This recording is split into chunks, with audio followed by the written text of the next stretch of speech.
దేవుడు ఆ కలవరాన్ని మాన్పించబోతున్నాడు.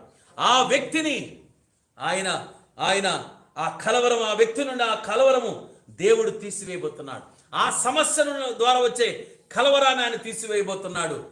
నీ యొక్క జీవితంలో ఏ విషయాలైతే నిన్ను మనశ్శాంతి లేకుండా చేస్తున్నాయో, నేను దుఃఖానికి గురి చేస్తున్నాయో, బాధలకు గురి చేస్తే, ఒకవేళ పిల్లలే నీకు సమాధానం లేకుండా చేస్తుందేమో, నీ భర్తే నీకు సమాధానం లేకుండా, నీ భార్య నీకు సమాధానం లేకుండా చేస్తున్నారేమో, నువ్వు పనిచేస్తున్న స్థలంలో నీ యజమాని, నీ యొక్క బాస్ నేను సమాధానం లేకుండా చేస్తున్నాడేమో, ఒకవేళ నీ యొక్క ఆర్థిక పరిస్థితులను నీ సమాధానం లేకుండా చేస్తున్నాయేమో, లేకపోతే నీతో ఉండి నిన్ను వాడుకొని నిన్ను మోసం చేసినటువంటి నీ స్నేహితులే నీకు సమాధానం లేకుండా చేస్తున్నారేమో, ఎవరు విడిచినా ఎవరు మరిచినా నీ జీవితాన్ని అత్యంత ఆనందకరంగా మార్చే దేవుడు ఈ మధ్యాహ్న వేళ నిన్ను పిలుస్తున్నాడు.